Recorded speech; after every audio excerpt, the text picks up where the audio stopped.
Hey everybody, this is Unit 6, Formative 1.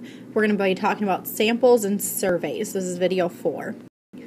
Alright, so basically the first thing that we're going to talk about here is talking about whether a survey question is biased or not. So when you conduct a survey, we've all taken part in a survey or given a survey at some point in time.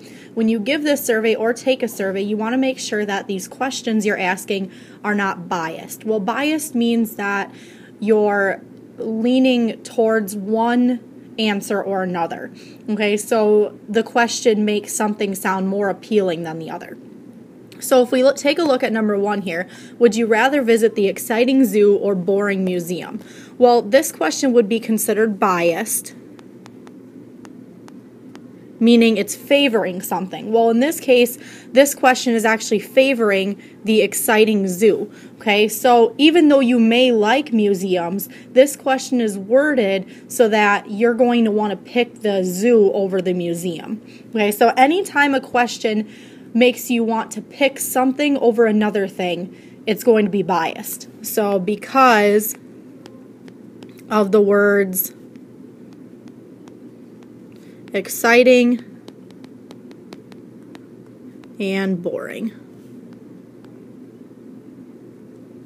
Okay, so anytime you see any sort of descriptive words in a question, it's probably going to be biased. All right, number 2, what is your favorite flavor of soda? There's nothing here influencing what type of soda you can pick. There's nothing that's saying Mountain Dew is better than Pepsi or anything like that, or Coke products are better than Pepsi products. It's just asking you what your favorite flavor of soda is. So this would be non-biased. Because there's no descriptive words.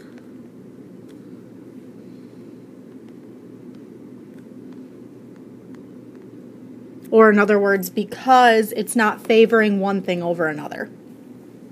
So on your test, you will be asked to tell whether the question is biased or not and explain your answer. Okay, because these questions, some of them can go a couple different ways, and I will grade these questions based on your actual explanation of whether you say it's biased or not. Okay. Another way that something can be biased is actually talking about the survey method. Okay, so we have the survey question and the method, which is the way that you present the question to people or where you present it.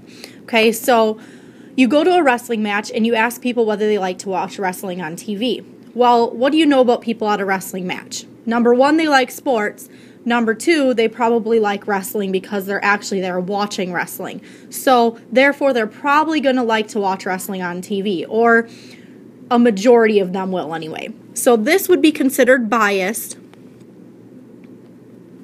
because you're going to find more people at a wrestling match that like to watch wrestling on TV than if you were to, say, just randomly walk down the hallway of school and ask every 5th person that you see whether they like to watch wrestling on TV. That would be a more accurate method to survey the people because you're going to get a better sample of the population. So this is biased because people at a wrestling match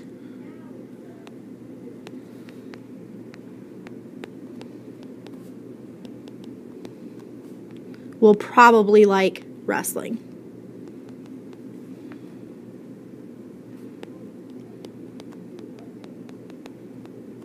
More than somebody that were just walking down the hallway. Okay, so number 2 here, you ask every 5th person down the hallway at school what their favorite sport is. This would be non-biased because we're just sampling every 5th person. We're not at a football game, for example. So if we wanted to make this question biased, we would say we ask every 5th person we see at a football game what their favorite sport is. Well, a lot of those will probably say football because they've taken the time out of their day to go watch a football game. Because it is random who you're asking.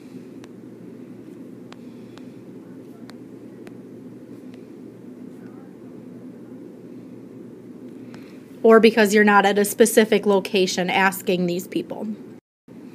All right, when we sample, Okay, there are 3 different methods of sampling. The first one is called random.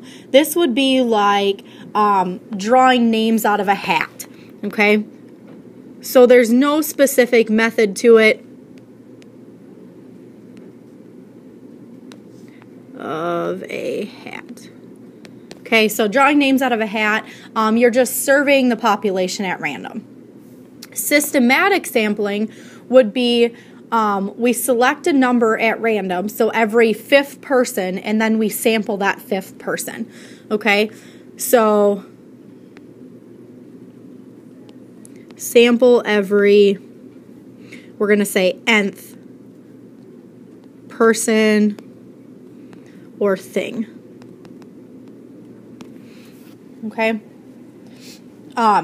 So that nth number that you pick is just random. So I can say in my head, okay, I want to test every 20th product that comes through the manufacturing line. That would be systematic. Stratified would be separating a population into smaller groups. So let's say we separate the classroom into males and females, and then we randomly sample 3 males and 3 females. So separate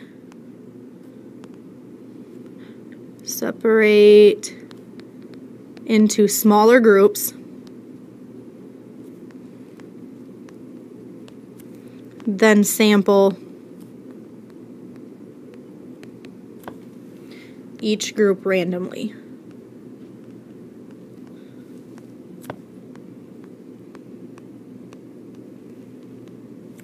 Okay, so another example of that would be, let's say you're talking politically, we could separate people into Republicans and Democrats, and then we survey 100 Republicans and 100 Democrats and see how they feel. Okay, there's no specific rhyme or reason to it. We just sample those. We split it into 2 smaller groups, and then we survey those smaller groups.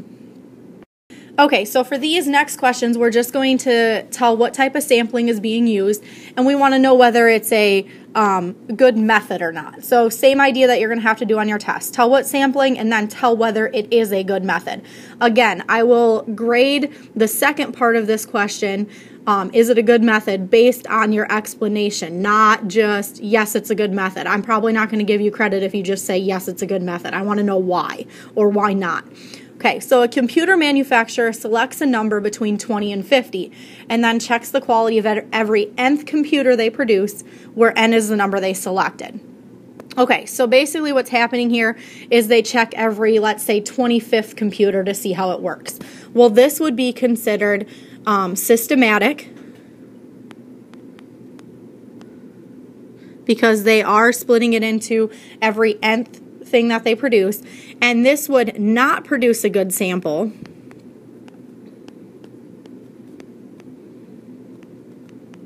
because they could be checking every 25th computer, but maybe the 21st computer is broken, and maybe the 29th computer is broken, and maybe the 30th computer is broken. So maybe it's looking like they're producing 100% accurately with their computers, but in reality they're just missing those defaulted computers. So not a good sample, because this would be easy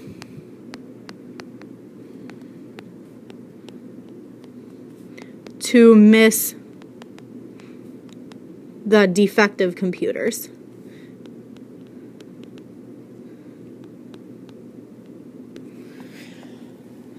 Okay, number 2, a teacher splits the class into males and females and then asks 5 males and 5 females what their favorite animal is.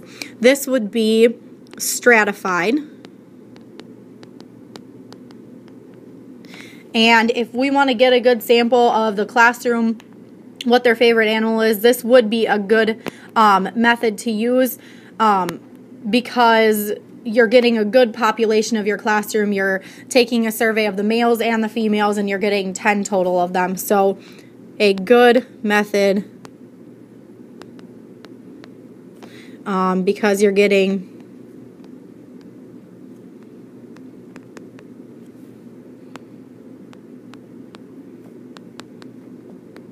you get a good idea of the whole class.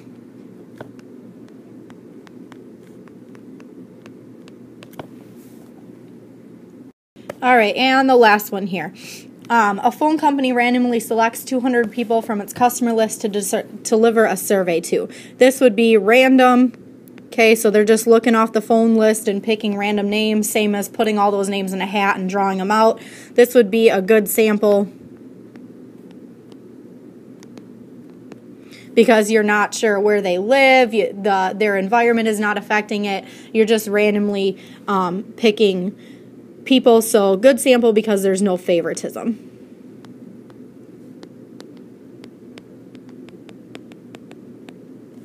Or no knowledge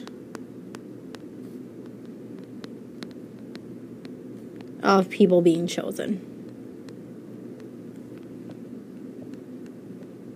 Okay, so again, you guys may have a completely different explanation as to why or why not it is a good sample. You may feel differently, that maybe number 3 here is not a good way to sample this phone company and send out a survey, but that's up to you how you describe it. If you describe it differently, that's fine. Then as long as it makes sense, you'll probably get credit.